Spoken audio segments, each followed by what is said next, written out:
Speaking of and go, Sydney Rothwell. Go. My name is Sydnee Rothwell, and I like to party.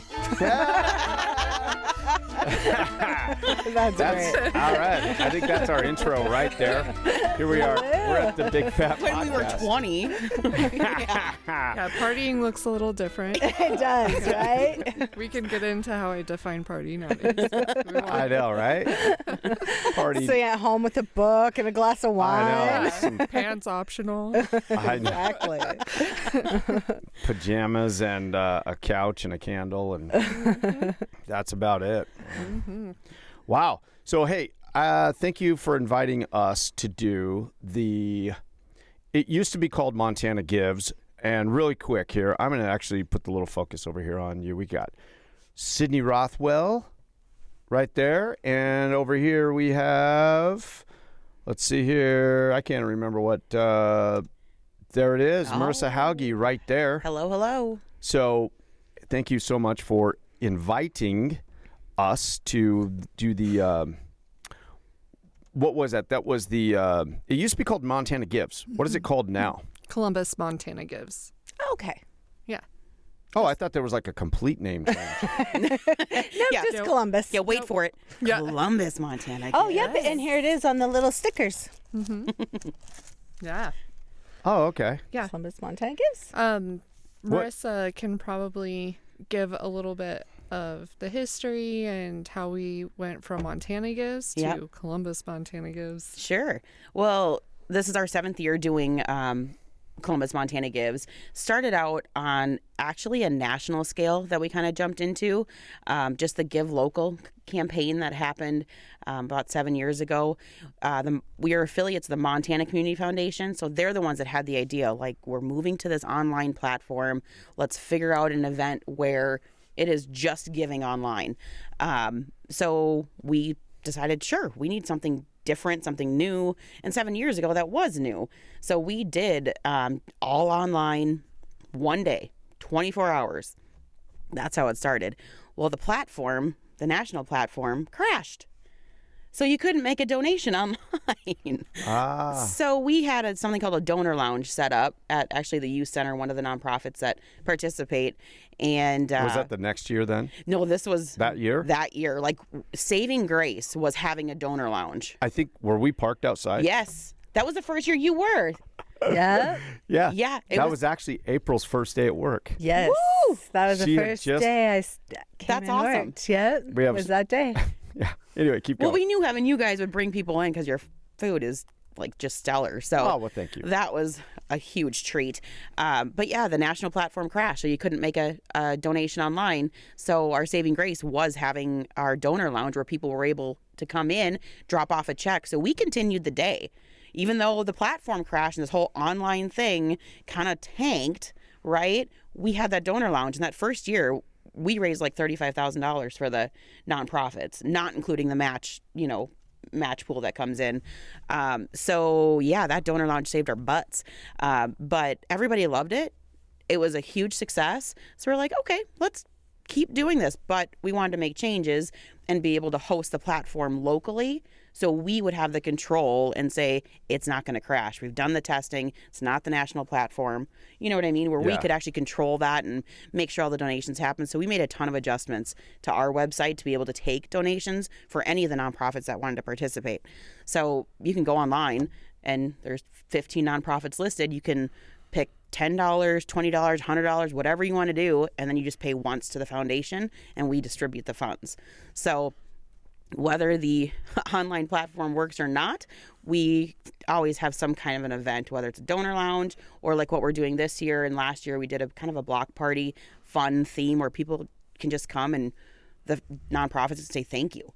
Thank you to the community for, supporting our missions and Do a little mingling. yeah, and just enjoy it and have fun. What nonprofits are in this area? Because I'm not aware of all of them. It's crazy. There's a ton, believe it or not. But with the Columbus Community Foundation, we are obviously the host of this event, but any nonprofit that actually, gives back to the residents are eligible to be part of Columbus, Montana Gives. So there's 18, including us, but Compassionate Friends, Stillwater Youth Center, Columbus Mental Health, Stillwater 4-H, the Columbus Fire and Rescue, Stillwater Legacy Trails, the Hospital Foundation here, of course us, the Columbus Community Foundation, the Museum of the Beartooths, Domestic and Sexual Violence Services, Project Hope, Beartooth Humane Alliance, Cruising for Seniors, Kids Club, Stillwater Valley Watershed Council, Special K, Granite Peak Little League, the Wrestling Club,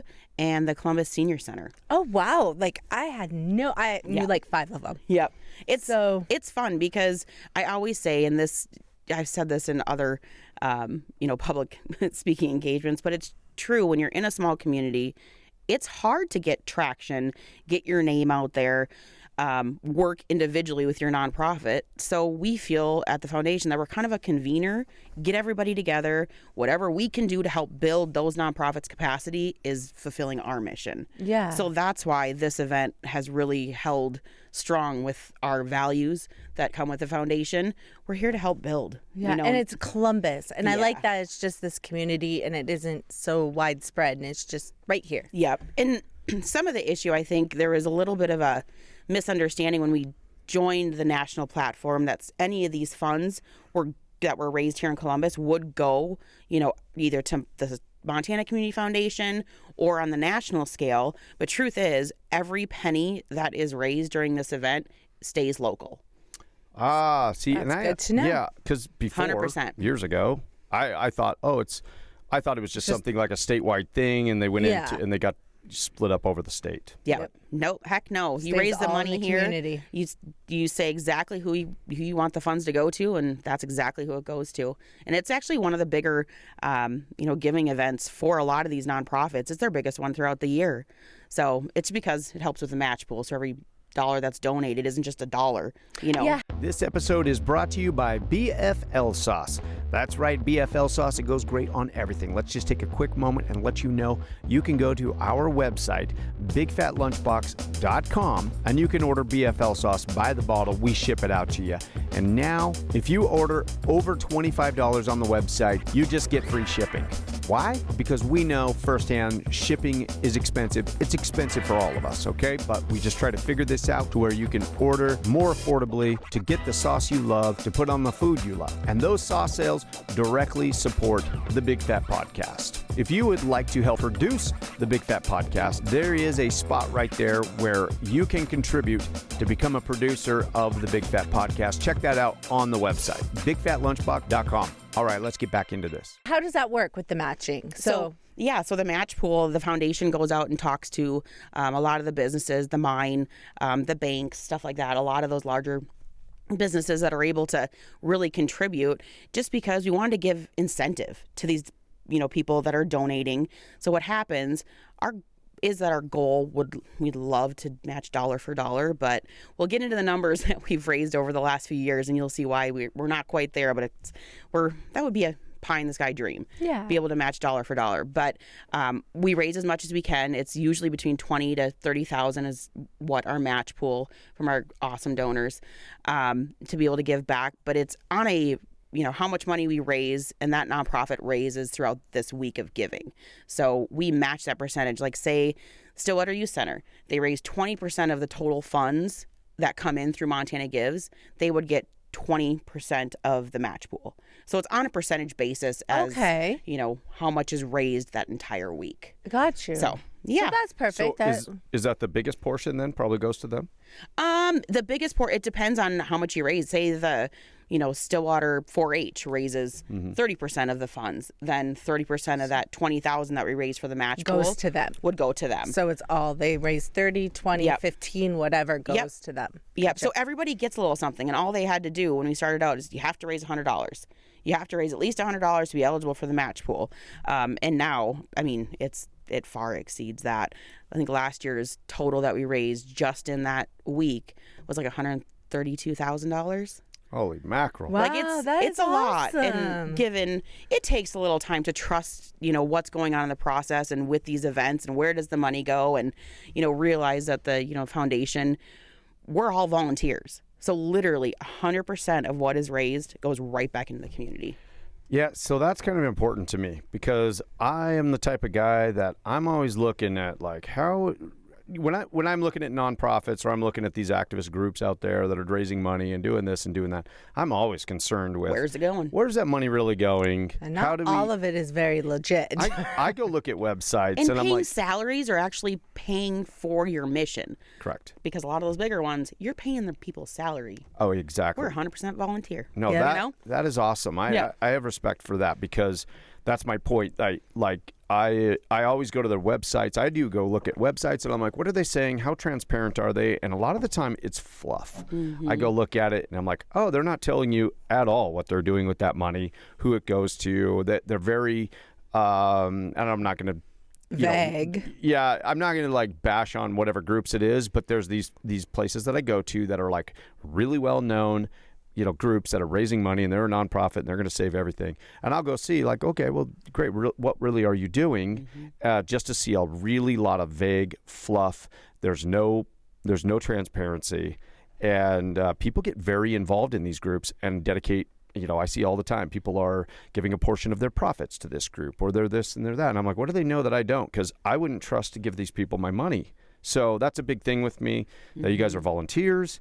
All of those funds are going where the funds are supposed to go. And I do like that it's local because in some ways, like you're rubbing shoulders with the people that money is going to at the grocery store. I feel like there's just a different level of accountability that, hey, okay, I may not know exactly how much it costs to run their nonprofit, but we got to run into each other. So there's less of a likelihood that people are abusing and people are, I don't know. Do you see what I'm getting at? Is that I do. I mean, one of the biggest things that the foundation prides themselves on and founded themselves on is being good stewards with the money that's given, whether it's to the endowment, whether it's the granting funds that we do from our endowment to the nonprofits, whatever it is. It's you got a question, we'll answer it, and 100% of those funds go right back into the community, and it's not paying any of our salaries because we do this because we love it, not because we're getting paid.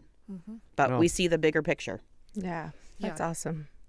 That is really cool. And I do appreciate, I was saying kind of at the beginning, Sydnee, you came and talked to us and you said, hey, you invited us to come do food for the block party type thing. We really did appreciate that you guys would think about us to include us.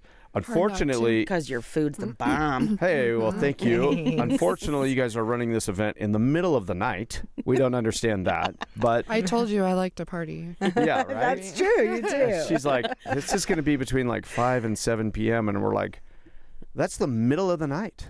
Like, there's no.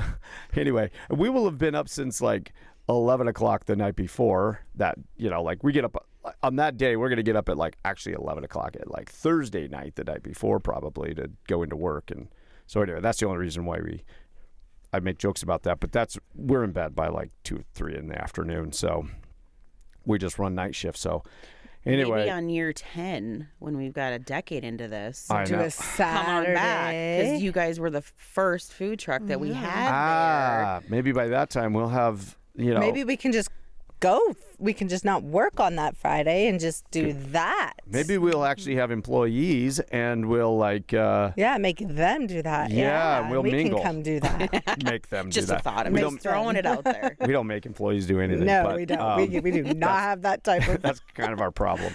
So, but dude, and I did think about that when Sydnee came, and I was like, oh man, I wonder if we could get some help. And How could we I do don't this? know. We get really nutso about wanting to control the food and control everything because we want it to be right. And so if we can't be there and be the ones cooking it and handing it out, it gets a little stressful to do that. But And it's hard for us because we do want to get out in the community more and do these things more. And right now with everything, it's just hard. It's hard for us to be able to manage all those hours. And it is. I But wish we could. But in our way, this is what we do. So we kind of developed this because we work really hard. We do our breakfast burritos and we go home and then we just veg out. Okay. And then we do work mainly like 6 to 7 days a week. But we did this. We set this place up because we wanted to have a reason to talk with people about something other than what we do. And kind of become a little platform in the community where we could put the feature on that there's interesting people, there's interesting businesses, there's interesting artists. People with all kinds of passions. So we developed this. So when we were talking about that, I thought, oh, okay, we can't, that's going to be tough for us to go there and cook food that night and be a part of that. But we're thankful that you guys took us up to come and be a part of this. And I actually get to learn more about this. If I would have just said, yeah, we'll come do the food, I wouldn't have taken the time to learn all of this of what you're telling me about. And I think it's really fascinating. So I appreciate that you, number one, thought of us to come cook for you, but that you guys would come down here and explain how this all works to us. And then we can put this out, people can share it, and get to know what you're really about, because I don't know if a lot of people do know. I mean, I know there's a lot of people that do, but I think there's a lot of the people majority, the other people that don't. Yeah, they get to see what it's about. People know the name, but they don't know the behind roles, what defines us. Yeah. Yeah. Our motivations. Yep. Yeah. And that's super important. Yeah. I mean, the foundation's been around since 2008 is when it was founded. So, I mean, it takes a while to get that trust, to get that knowledge out there about what you're doing, because you're asking for a donation. So you got to have the donor support that trust your organization. And it doesn't happen overnight. No. Just like this fundraiser, it first year, $35,000, awesome. I mean, we were blown away. Second year, 70-some thousand. We're like, are you kidding me? Like it about doubled. And then the year after that, when we were getting close to 100,000, I'm just like, this is our small community of Columbus, Montana, that's raising this amount of money because people care about the community that they live in. Yeah. And if you're able to financially give, awesome. But there's all these nonprofits that need volunteers too. Yeah. That we're here to help that mission. So if you can't give monetarily, time. Yep. They all need volunteers. Yep. Time, or even if you have items that could be used in a nonprofit, like tables or workbenches, or just like you get familiar with, I think, like Cruising for Seniors, like they could use, they like to give out not old blankets, but they like to give blankets out to the senior citizens, Yep. There's things there's lots of ways to kind of think outside of the box. Yeah. Like, I think that's a good point. The monetary time. A lot of people maybe don't have the money, but they also know somebody. They have connections, or they have a skill set, or they have some, like you said, maybe some type of resources or something that they could kick in, or something that's been sitting around in their shop space that a group could use. No, that's a really good idea. I like that a lot. Is there any of these nonprofits that maybe, is there one or two that maybe people don't really realize really what they do and what the impact is? I mean, some of those are pretty self-explanatory. I was trying to pay attention through that list. I'm going to cut that list out when we do this, and I'll put out a separate clip that goes into that list of what you just talked about right there. But is there any in there that you feel like maybe people don't really understand what they do, or you can tell us a little bit more about what they do? The ones that kind of are, less. A lot of them too, it's not the reason we may not know about them, it's not because of, what their mission actually is. It's probably capacity, not being able to have the board to be able to project, their mission as much as they'd like to. One for me that stands out is the Compassionate Friends of Stillwater County. Yeah, never heard of that. Joyce Terrell. It's an organization that if you have a loss, a child loss, any type of a death that happens, it's a group that comes together to be able to help support in your time of need. With the passing of a child is really what it is. But there's a gorgeous garden over at Heritage Park that has a statue of an angel with a butterfly. Yeah, and they did the bricks and all that. And you can donate and get a brick in, your family's name of the person that's passed, just to memorialize that individual. But it's really cool. I mean, we lost my husband's mom really early on, and we bought a brick, and our house, we used to live right over there, right by April, many moons ago, right?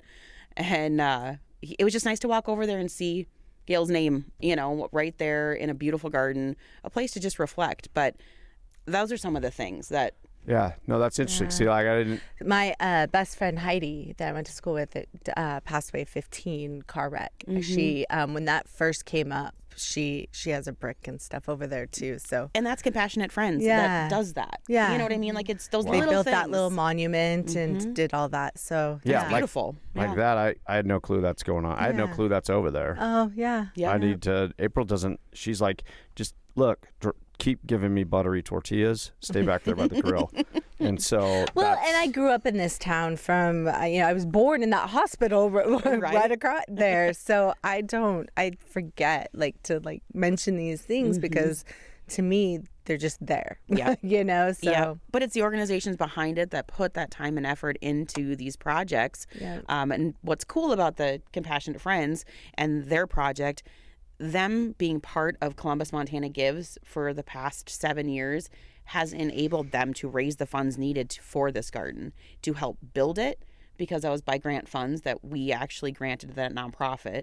And then to be able to put that beautiful bronze sculpture in the middle, that was one of the Montana Gives years where they just went to raise money to have that beautiful sculpture.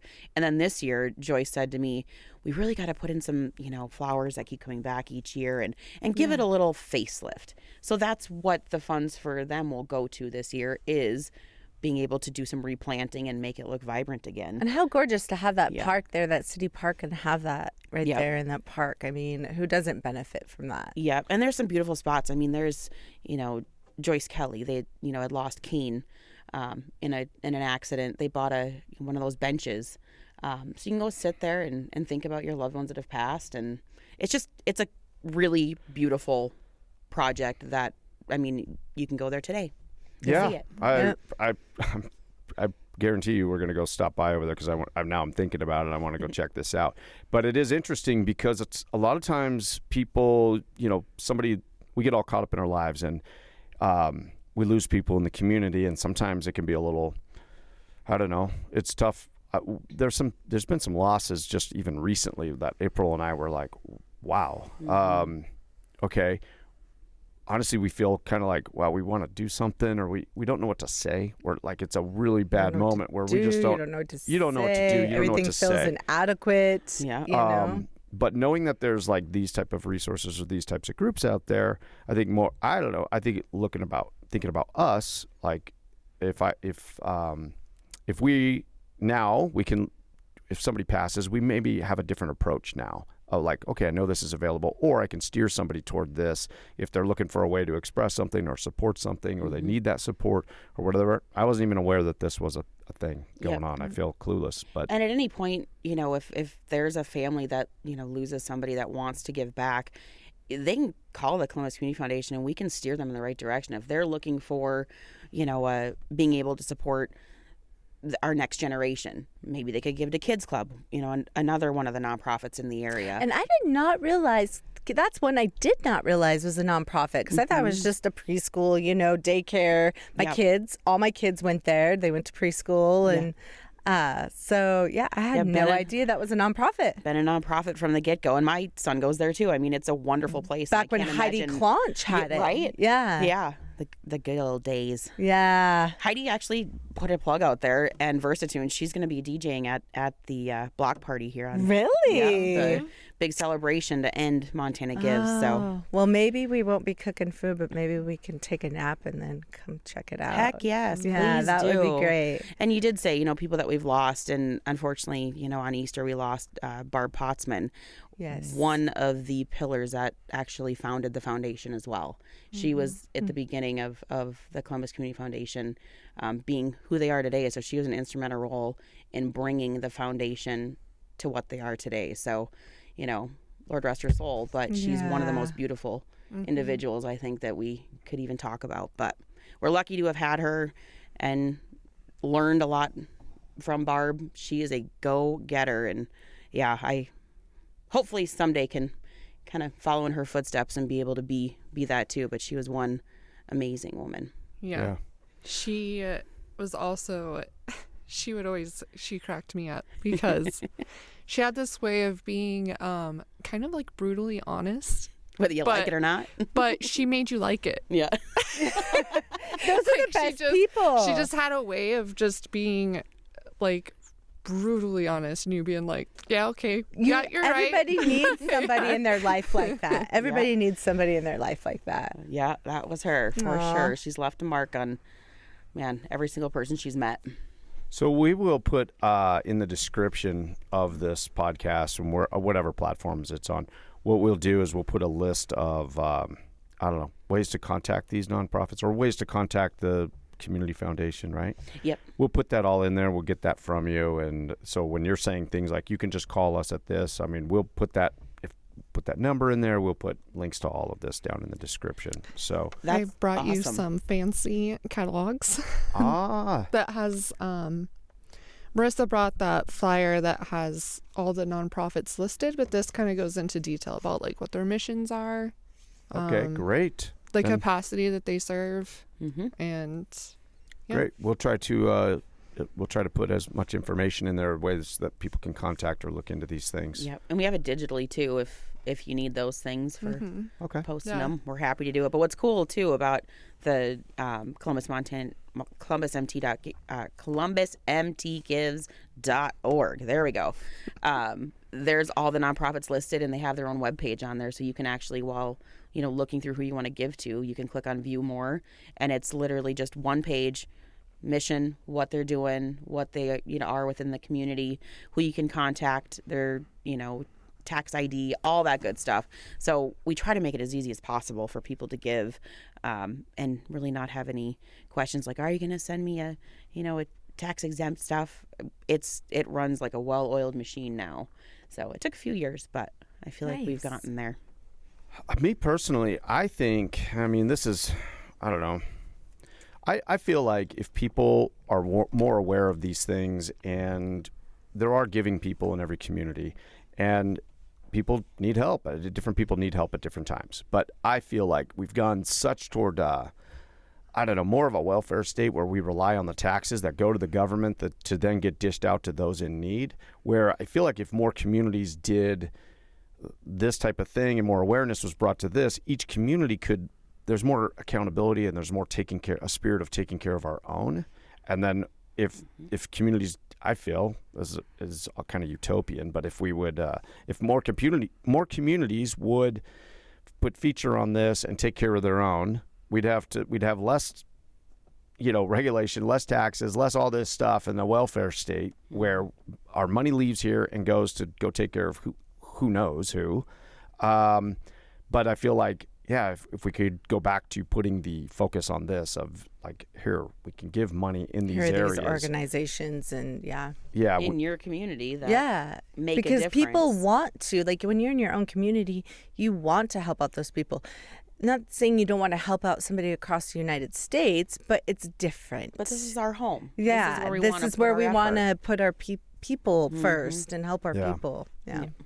I've always felt that Columbus is really great about that. One of my really good friends from high school, Heather Meyer over at Beartooth Beanery, she always has her ears out for, people that are facing unexpected crises, trauma, just rallying, getting people rallied together. And she's just one example. We have many people that work to serve, our neighbors and And all these businesses that give back each year, whether it's, to the match pool, or they all know that, now that Montana Gives is occurring.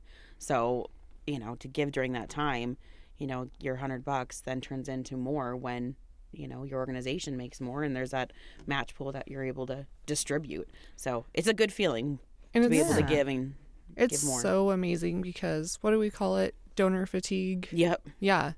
We live in a small town with all of these nonprofits, youth programs, yet all of these small businesses. We all know each other. No one's making billions. No one's making millions, right? Nobody's swimming in the money. Yeah. But here they are.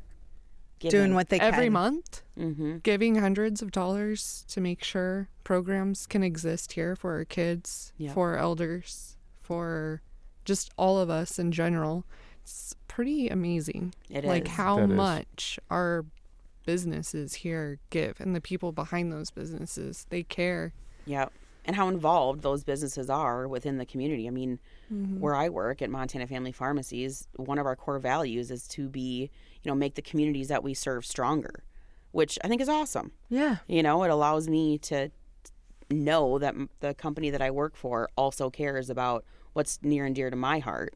We have pharmacies all over Montana and actually within 7 states now, and that's one of our core values, is to make the communities that we serve with these independent pharmacies stronger. Well, and to have the same morals and goals and to be able to align with that instead of, yes, that is amazing. Yeah. Because there's so many companies out that are not like that. Yeah.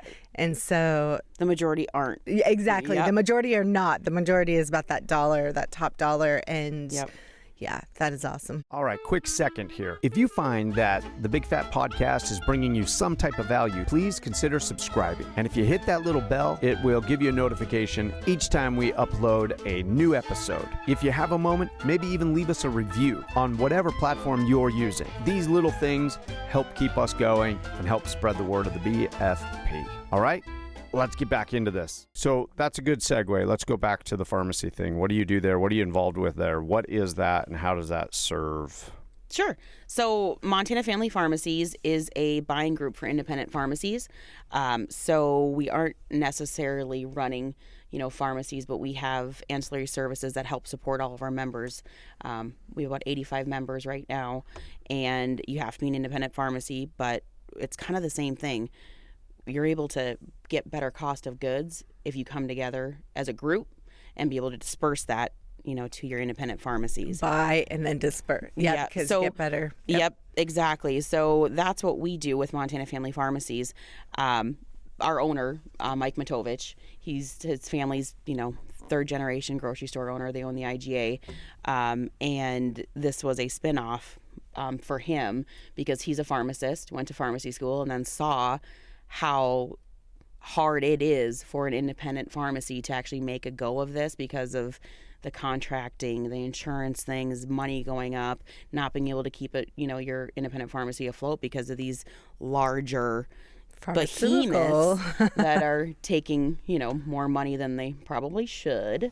But we're trying to figure out a way for those independent pharmacies. It's like Stillwater Family Pharmacy, independent pharmacy. I would say go to those independent pharmacies. You're going to get the top level of care. You're a person to those people working there. You go to the larger, Walgreens, Walmart, CVS. They don't know you. They don't know. Yep. Or you're ordering your stuff online. You're not getting any type of personalized care. And pharmacists these days are right up there with doctors. You go into your pharmacy and you have questions about your medication list. They're going to sit with you and go through that medication list and make sure you're on what you need to be on, or call red flags and, those type of things where you can go back to your doctor. So they're just another line of care. And that obviously speaks to me, and being a community person, wanting to make your community better, be there for those people within your community. So yeah, it's wonderful how I feel like my career is lined up, to be able to give back to the community. Yeah, that's pretty huge. That actually goes in line with, we were talking earlier about that, about what you used to do as far as you were helping businesses at, about, how to run a business, how to get some money to do all of that type of stuff. How long did you do that for? So I worked for Stillwater County, actually for 10 years. 7 of those years, I was the economic development coordinator for the county. So I did a lot of business development, helped those businesses grow capacity, understand their financials, put them in touch with the right resource to be able to grow their business, or just understand their business more. Because a lot of us, we go into business because this is our passion. We love it. Like, this is what we want to do. But I don't want to talk about the business side of it. I don't want to worry about the financials. I don't want to worry about putting a business plan together. I don't want, you know what I mean? You love what you're doing, so that's what you want to do. But there's so much more, as you guys know, to being business owners. That you don't want to do. Well, and it takes time away from what your passion is. Yeah. So yeah, I would just meet with businesses, give them, advice on what maybe they could do differently, and just take it or leave it. Like, she doesn't know what she's talking about, or, wow, yeah, this could make or break what we're doing the next year, or find them a grant to be able to expand their processing facility, or whatever it is, just however we can help a business grow. And that's no questions off limit. You ask, it's a resource to be able to go to, and it's paid for by public funds, that position, just because, of the need for these businesses to help build their capacity. Well, and it helps the community. Having these businesses in the community helps the community grow and gives money out into the community. So it's... And once that business is thriving, going, it's contributing to the larger picture because of how much in taxes that you get, So go that's back into the system. That is like a really good position and something we need. And we're lucky because of the Stillwater mine, Sydnee Stillwater, that they, have funds that actually the state requires, them to pay, that actually goes right back into the community. So not only are they a huge giving partner and support a lot of the nonprofits around here, but there's metal mine tax funds that they have to give keep this to going. the community where they have employees. So, I mean, they're one company that just gives and gives. And yes, one is tax, related, but they don't stop there. You know what I mean? They're always one of our biggest contributors. And they actually sponsored our block party this year to be able to have, the food vendors, the face painters for the kids, the DJ, everything. I mean, they sponsored it. So it's well as being a match pool. Yeah. Donor. I mean, they just give and give, and it's amazing. We're very lucky to have that type of business because this town would be completely different. I think, without having 100%. that mine. We need that. Yeah. 100%. Yeah. I mean, whether you work for the mine or not, there's somebody in your family that's connected in some way, shape, or form to the mine because they're our largest employer. Yeah. Yep. And good wages. I mean, we're very lucky to have that mine. And what they've done for the school. The school alone and what they've done for Absaroka School, for Columbus School, we wouldn't have the school we have without them. Nope. And there's many times where I would talk to people that either wanted to open a business here in Columbus or Stillwater when I was working for the county. And they're like, you guys are so small, but how do you have this great school, this, that, and the other? And it's like, truthfully, we have a wonderful corporate partner that does contribute. And, there's a other side to that where it's like, what happens if the mine goes somewhere? What if they run out of their precious metals, because, I mean, that's the biggest thing. Concern. It's not going to last forever. But right now, we're very, very lucky that we have businesses that are able to contribute in many, many ways to all these nonprofits. Yeah. I think it's important, too, though, that businesses, and like you said, the mine isn't going to be, like you said, it's not, there's a resource up there. It's up there as long as it's up there. And I think that as businesses and as a community, we can kind of start taking things for granted. We can get complacent. We can start setting up systems that now we're reliant on that. I know that the mine at one point was a really big impact or a big part of our business. But they've got decisions they're doing up there that are, honestly, it's affecting us.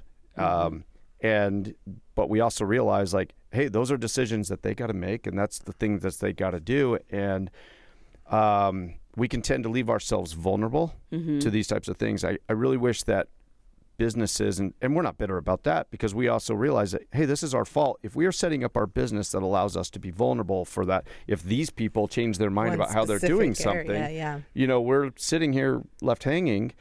That's to diversify. And I feel like a lot of businesses, they get set up and they get reliant on, okay, this is what it is, and it's always going to be like this. So, and then we are thrown off when the government comes in and says, hey, you got to shut your doors because we're in a pandemic. So now what are you going to do?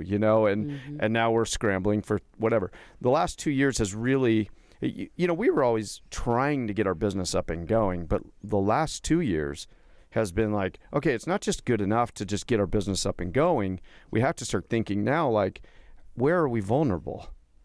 And are we vulnerable to other decisions by other businesses in the community? Are we vulnerable to whether people can come up to our business or not? Or, do we need to have an online product? Because everybody is online nowadays and they're all purchasing. So these things can be kind of a doomsday scenario for some people, or you can look at it like an opportunity. Yeah. Hey, how do I do this better? And there's a couple of instances just in Montana that I know of specifically is like the Libby area, Libby Kalispell.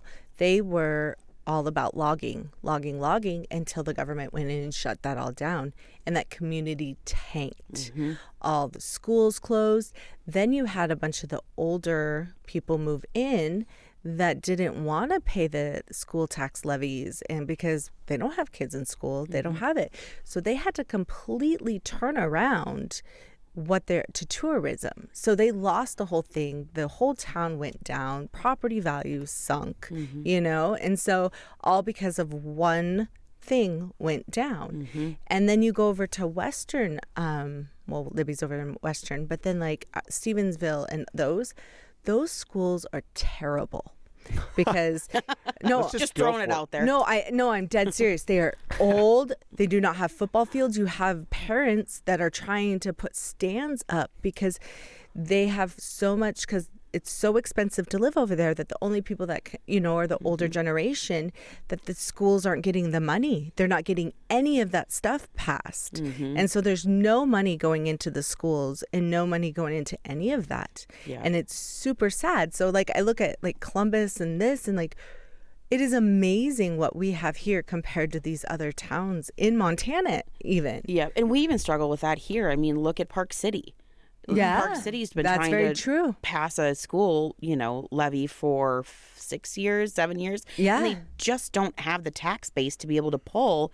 But it's like, as a community, you have to come together to realize this is our future. Yeah, this our is the kids. next generation. So if I don't have kids in school, like if I live in, say, Park City, I still want to be able to give our next generation a chance, because they're going to be the ones running it. It is. So it's hard, but I know money is tight. Large ranch owners, farmers, stuff like that, have a large tax burden that may come with some. So I get the dynamic for sure, but I mean we see it here. We see it in Park City. Yeah. Well, and in the last couple of years too, inflation and just, the world stuff going on everywhere with groceries, gas, property, everything. So that also plays a huge role into all of this also. So it does. It's a crazy world we're living in, but these things, I think, being part of the community foundation, seeing how wonderful these nonprofits are, it kind of gives you a little bit of a boost that you need. Yeah, in these exactly. times where it's like, man, things look pretty grim. Yeah. Always a glass half full. That's me. So do what you can to help support your community and, give them that little extra boost that they need. Yeah. What's that noise? It sounds like a side-by-side. It's probably my husband and my child. Oh. It's probably my husband, my child. Because it's so nice today, so I'm sure we're going to go for a little scoot ride. Yeah. Oh, right on. Sometimes we get trains going by. Yeah. And I'm like, and then I have people bring it up with me. They're like, I was listening to your podcast, and there was like a train going by, and they're like, they're in a different state. Yeah, and they're like, it's so funny that you live in this little town in Montana, and there's a train going by. It has no stoplights. Yeah. I told somebody that because, we deal with big corporations all over the United States, and it's hilarious. I'm like, we don't have any stoplights in our town. They're like, you don't? I'm like, nope. And it's awesome. Yeah. I know. Every now and then I have a little freak out, though, and I'm like, we got to have a stoplight. I'm like, I don't want any. Okay. Yeah. I really don't. Because that was one thing I was super excited about when I moved here. I was like, there's no stoplights in this town. Although there's sometimes I wish there was one across the railroad tracks and right there. There's time. That crossing or right there. Or a four-way stop. Yeah. Once everybody, because sometimes a bit intense there. Everybody all of a sudden doesn't know what to do. And that's a train where it gets comes a little ugly. and But that's the only time is I'm like, okay, people don't know what to do. They don't know who's supposed to go. But what's cool about Columbus and Montana in general, our town was built around the railroad for a reason. Yeah. You know what I mean? So it's like it's ties to the Montana heritage. I remember when I moved to Montana to go to school at MSU, and I had a friend that's like, do they ride horses to college, to your business? Like, do you have cars? I'm like, are you kidding me? Are you really serious right now? I'm like, think that. Go ahead. Think that you can't have cars in Montana and we still ride our horses to work. Come on. But it's funny. People have no idea. But this town was built around the railroad, the access to that. And hey. Yeah. It's the charm of Columbus. I know. I've been meaning to dive more into that history too, because so there, I checked out a big book one time from the library. Was that at the library? Yeah, that was at the library. But it's actually a really big, nice history of Stillwater County. The museum probably put it out. It's called They Gazed Upon the Beartooths. Have you ever heard about that? I have not. Oh, it's a massive book, and it's old photos and stories of the first settlers in this area, who, not the very first settlers, but I say because we have the Second Crow Agency just right up there in Absorky. But it has all of that type of stuff, and it's really neat because it's got a ton of great photos of this, like, of these towns, of when they were very first starting to build towns. And anyway, so one of the photos in there that I loved was that train building down there, the MRL section house. Yeah. Okay. That actually is in an old photo where Teddy Roosevelt is on the caboose of a train in 1904, and he's stopped. That's awesome. And the town is all gathered around, and he's on his caboose, tour, and he's standing at the back, and the train's there, and you can see that building in the background. It has the little white sign with the black letters that says Columbus. And then there's a photo of two little boys, and they got these big, huge strings of trout.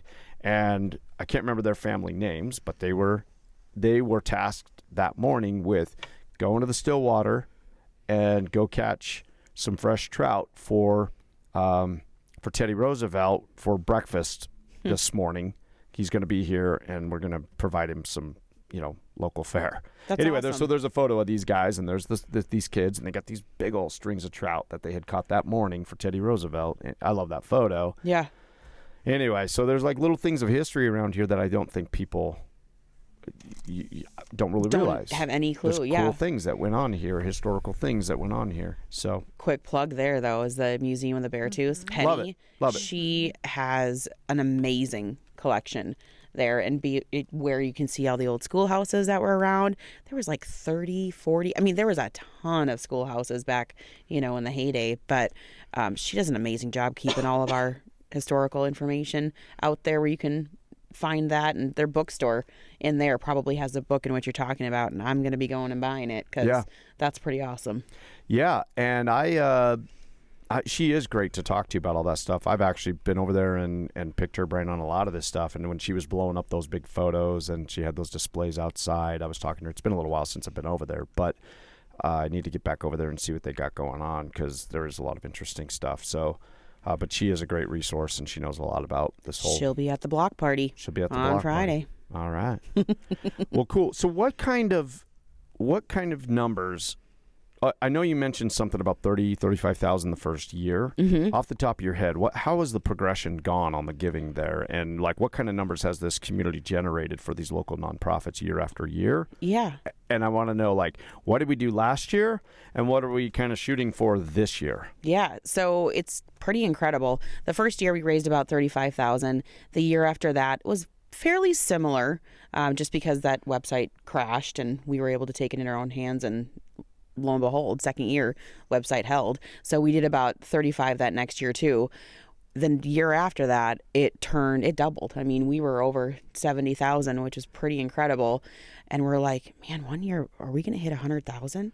Like, that'd be sick. Like, that would be amazing to be able to do that for these nonprofits. The year after that, we raised about 90. I think we were like right at like 98, just under 100, completely blew us out of the water, right? Excited. And then we got over 100,000. I think it was 105 the next year. And then after that, creeped up to 120. And then last year, 132,000.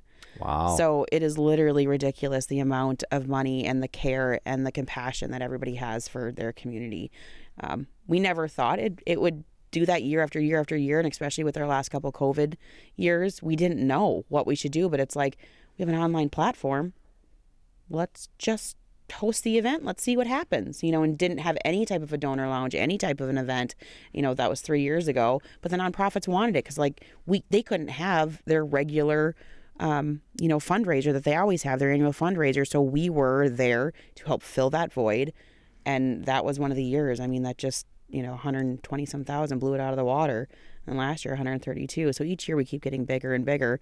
If you want to talk numbers for this year, I'd love to hit 150, to be honest. Like, I would love to. But each year we just try to try to raise a little bit more than we did last year. So, I think one big goal for me some year would be able to do a 1-for-1 match, with our match pool, to be able to make everybody's donation go that much further. That would be the dream.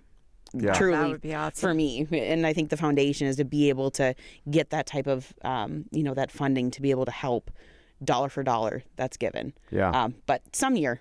I think the 150, I think that would be great, but I feel like that's also, though, kind of like, okay, that's the natural, I don't know, the natural ratios, it's about this much of a jump per year, and that would be the natural. I would think like the community, once they know that number, I feel like they can go bigger. Like, I feel like let's go to a bigger jump. Like, let's hit 180, that would be a larger ratio than the progression each year.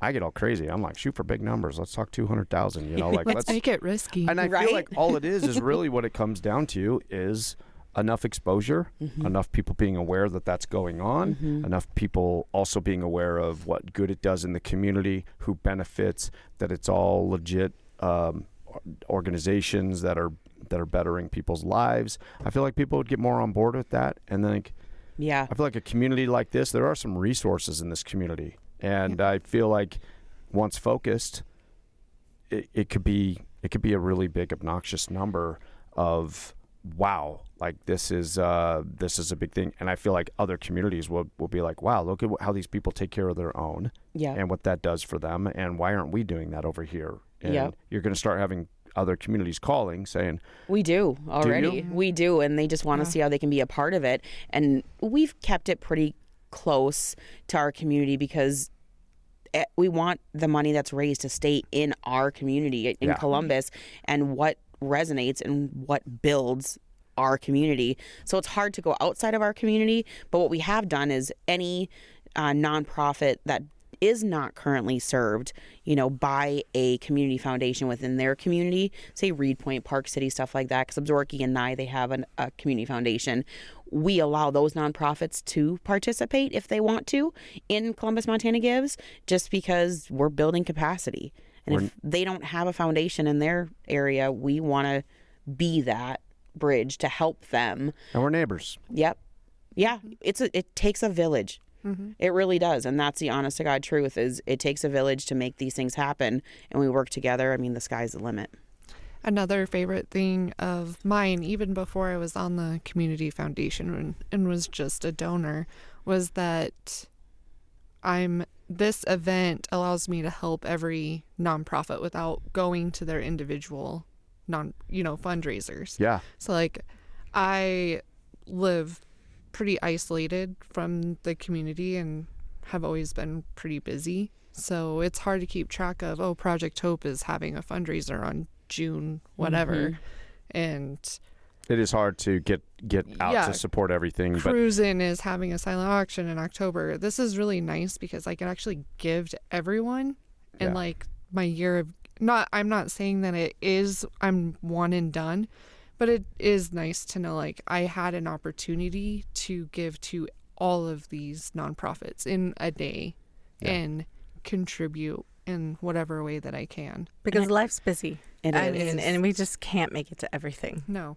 Yeah. So. And I think that's why the family event resonates so much with people, is that they can bring their kids, show them what this community does and who's here supporting, through their missions, your community. So it's bring awareness to philanthropy in general. That's truly the core of the foundation. Yeah. Just, yes, give during this week, because this is the big event that we put on, but it's just raising awareness for philanthropy and contributing to your local nonprofits. Yeah, I think that is also a good conversation for parents, though, to be having those with our kids. Everybody's got their heads down in their phones nowadays, and sometimes we can lose sight of that. But I think the conversation that is sometimes not being had is like, here, you get every now and then you got to get out of yourself, and this is what we do, and this is what we do in our community, and like, even in our little way, this is how we contribute to something to show these kids that hey, there's good things going on here and around here, and this is what we do when we're a part of a community, and this is how we are positive members of a community. And I think that's a good conversation that probably, I hate to judge people or judge, whatever. I just feel like that's a conversation that probably doesn't happen on a level that it could or should. And just having that foundation of no matter what you do, leaving something better than the way you found it. Yeah. And I'm not from Columbus. I'm from Green Bay, Wisconsin. Yeah, go Packers. But I got to put that in there. But it's true. Like, I'm not from here, and it means the world to me to be able to leave a little bit of an impact, maybe leave something there for my son to realize that it's, important to give back and to volunteer. I grew up going with my mom volunteering. And I mean, it starts from a young age to see how important it is and the impact it can have just to give a few hours of your time too. And it's a great, like, you develop yourself, like you are opening yourself in so many ways unimaginable. Like Yep. Service is just, I can't even keep my thought process right now, but yeah, should be something everybody does. It feels good. It feels good. It opens your eyes, and it can be addicting. Like, it gets out of yourself. It's not about you. It gets you out of yourself yeah. And that's the main thing, is getting out of yourself. Yep. And I feeling think more uncomfortable. people need to do that, is get out of themselves. Yep. It's out of yourself, but it does something to you at the same time. Yeah. Like, there is no greater gift than you can give yourself than helping someone else. Mm-hmm. I agree 100%. This might be a little controversial to some people because I see that there's this trend about self-care and everything's about me right now, and like I almost feel like there's this thing where people are like, I'm taking care of me today and nobody else. And there's a lot of times I think we do have to take care of ourselves, but we're starting to put almost so much focus on that I feel like this is just my opinion. I feel that in those moments, I feel like those are more moments where if you get out of yourself in this moment, you're going to do better for yourself than if you're just sitting here saying, this is me. It's a me moment. Mm-hmm. I've had times in my life where I've been struggling with something. And I remember one time I was a mess, and my parents were like, I actually got a job at this place helping some people. They were very mentally challenged people that were trying to be taught to get out of this facility and get into their own place, how to contribute in society, but they had a lot of challenges and problems and things like that. And I went and I did this during a really difficult time in my own life. My parents were like, the best way to take care of yourself, and they pointed this out to me, is you are so wrapped up into you, like, the best thing for you is to be helping others, and that's the quickest way to fix yourself. Mm-hmm. If you and that always really kind of stuck with me. And there's some times where I may be struggling with something or whatever, and if you just I've always remembered that if I just get out of myself in that moment and realize that most of these problems I'm having right now is because I am probably being selfish, whether it's in a personal relationship or whether it's in, with my time or something along those lines. And if I just get out of that moment and be like, quit, focusing, everything's about me and whatever, and do something better for somebody else, it's the quickest way to repair yourself and to feel better and to, by helping somebody else. Mm-hmm. So anyway, not to get all preachy about that, but that's what you're saying. I agree with 100% on that. I think that is a lot of ills in our society as we've gotten more and more selfish, more and more like entitled, more and more like there's big waves of that out there right now. And there's big waves of giving and positivity out there too. But I feel like we just need to bring that to light. Those good things, those positive things, because even though there's some pretty nasty stuff going on in the world, focus on the good stuff. Yep. It is a bright light. So I have a question. So on the 6th, that's the big day or the big hoopla. Community block party. Yes. So what is all going on that day? What can people look forward to coming down on? Yeah, it's kind of the culmination of a huge week of giving that we just want to be able to give back to our community. A fun event, a child-friendly event where you can come in, the whole family, 2 food trucks there, Montana Melts, and Spicy Cow will be there. So you come in, it's by donation. So give a donation at the door. We give you a ticket to be able to go get food at the food trucks, and it's truthfully, it's for one or your whole family, whatever it is, because we were lucky enough that mine was gracious enough to be able to provide that sponsorship for the event. Yeah. So you come in, make a donation, whatever, moves you at that moment, take the food ticket and go eat with your family, bring your small kids. We have face painting, we have cornhole games going on, we have we're going to have a snow cone machine, popcorn machine, tons of different games, skee ball, things that you can enjoy with your family. But really what it is, it's just a thank you to the community for supporting all the nonprofits that work their tails off all year long, and thank you for giving to their mission. So it's just a huge thank you. The Atlas will be there serving drinks. Thank you, Gina and the Atlas, for keeping us our thirst in line, right? But Taking the edge off. Yeah, exactly. And where is this going to be located at? The Stillwater Pavilion. Okay. Yep. So got that big location to be able to do that, and all the proceeds, all the donations that come in at entry goes to support all the nonprofits that are there. You can make your donation there if you want to wait till Friday to make your donation, or you can go online and do it, all week long. But it's just a huge thank you to the community for everybody supporting these nonprofits that make Columbus what it is. That is super awesome. And this is just something you guys started recently, doing this Friday. Yeah.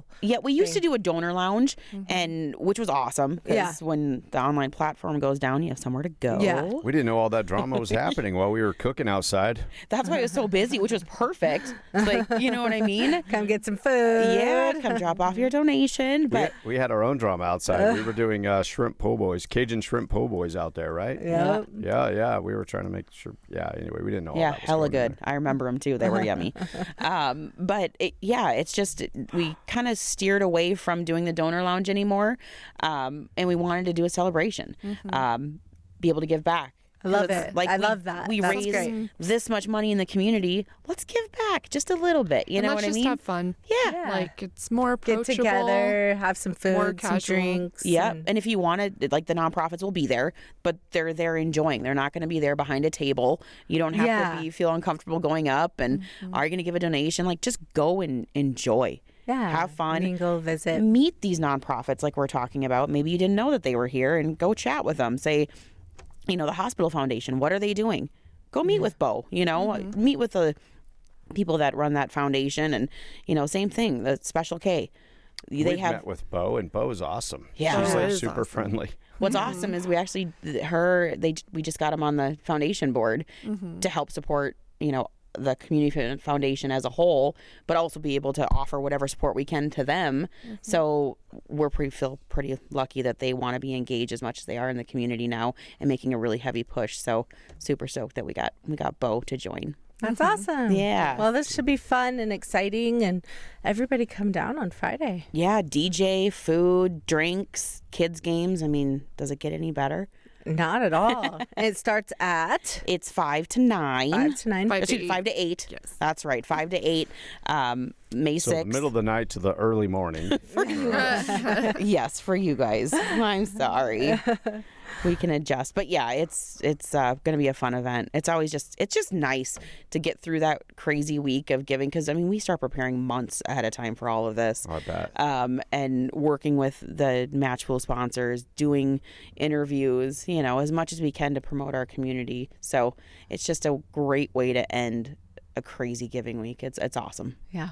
Well, it All sounds right. like it'll be a good time. We'll get home and get a nap and come back. And if we look like we're already hungover, we're not. We're just tired. We're But just we'll be tired. there. But yes, we will be there. Love it. I And- love it. And thank you for that. Yeah, thanks for starting the conversation with us and allowing us to drag you down here to Big Fat Studios here at the Uncle Sam's Complex and doing this. It's been a lot of fun, and I don't know, maybe there's some stuff we can set up and talk about in the future or something. I hope so. That would be awesome. And just a quick, gotta put a shout out to all of our sponsors. Siboney Stillwater sponsored the event on the 6th. Thank you so much. But we also want to say Stillwater Wind, Yellowstone Bank, First Interstate Bank, and of course the mine again. But they are our top, sponsors for the match pool. So we couldn't do it without those amazing businesses that care about putting money back into their community. That's awesome. That is nice, and it's nice to know that those businesses are really going above and beyond for us. Yep. So that's great. Absolutely. Well, they care too. awesome. Makes our job a little bit easier. So Yes, absolutely. we're very humbled by what they give back. All right. Well, cool. Hey, thank you again, and we'll see you on May 6th, right? Yes, May 6th. Love it. Columbus MT Gives. Yes. Woo. Yep. Visit our website. Follow us on Facebook. The website, columbusmtgives.org, Yes, sir. and it'll be in the description. I'm trying to get better about all that. All right, guys. Thank Well, you guys so much. Thank you. Yeah, we appreciate you guys and your food. And what you've Everything given to the else. community. Yes. For sure. We appreciate it immensely. Thank you so much. Thank you.